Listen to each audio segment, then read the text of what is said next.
Hi guys, welcome to the school stories. So ഇന്നത്തെ school story എന്ന് പറയുന്നത് ഞാൻ ചെയ്തൊരു മിസ്റ്റേക്കാണ്. അതായത് എനിക്കിന്ന് ആദ്യത്തെ മൊത്തം സ്കൂളിൽ 9 പീരീഡ്, അതിൽ ആദ്യത്തെ 6 പീരീഡ് എനിക്കുണ്ടായിരുന്നു. 7ാമത്തെ പീരീഡ് ഫ്രീ ആയിരുന്നു, 8ാമത്തെ പീരീഡ് ക്ലാസ് ഉണ്ടായിരുന്നു, പിന്നെ 9ാമത്തെ പീരീഡ് ഫ്രീ. അപ്പോൾ ആറ് പീരീഡ് കണ്ടിന്യൂസ് ക്ലാസ് കഴിഞ്ഞതിന് ശേഷം ആക്ച്വലി ഞാൻ ടയർഡായിരുന്നു. സ്റ്റിൽ വന്നിട്ട് 10th സ്റ്റാൻഡേർഡിൻ്റെ ബുക്ക് കറക്ഷൻ ചെയ്യായിരുന്നു. അത് കഴിഞ്ഞിട്ട് എൻ്റെ മൈൻഡിൽ ഞാൻ അടുത്ത പീരീഡും ഫ്രീ ആണെന്നുള്ള രീതിയിൽ ഞാൻ ഇരുന്നു.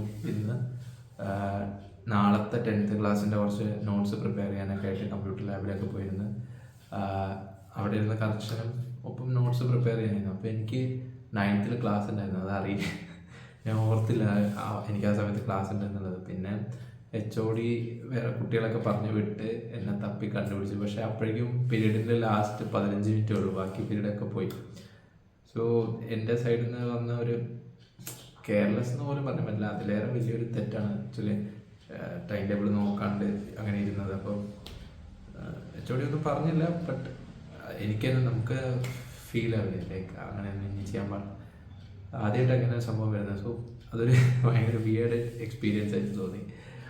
പിന്നെ ഇതായിരുന്നു ഇന്നത്തെ സ്കൂൾ സ്റ്റോറീസിൽ. ബാക്കി PES-1 കഴിഞ്ഞു, എല്ലാം ബാക്ക് ഓൺ ട്രാക്ക്. അടുത്തിനി FA3 അല്ലാണ്ട് എക്സാംസും ക്ലാസ്സൊക്കെ ആയിട്ട് എല്ലാം നല്ല രീതിയിൽ പോകുന്നു. ആൻഡ് ഇവിടെ ഹൈദരാബാദ് ക്ലൈമറ്റ് ഭയങ്കര തണുപ്പാണ്, എക്സ്ട്രീം കോൾഡാണ്. 14-15 ഡിഗ്രി സെൽഷ്യസ് ഒക്കെയാണ് മോർണിംഗ് ആണെങ്കിലും അതേപോലെ രാത്രി. അപ്പോൾ സ്വെറ്ററും ജാക്കറ്റൊക്കെ ഇട്ടിട്ടാണ് സ്കൂളിലേക്ക് പോകുന്നത്. അതും ഒരു വല്ലാത്ത എക്സ്പീരിയൻസ് ആണ്. കാരണം പാലക്കാട് നിന്ന് വന്നിട്ട് പാലക്കാട് നമുക്ക് ഉള്ള ഷർട്ട് തന്നെ അധികമാണ്. അപ്പോൾ ഇതൊക്കെയാണ് ഇവിടുത്തെ വിശേഷങ്ങൾ. So see you in another video.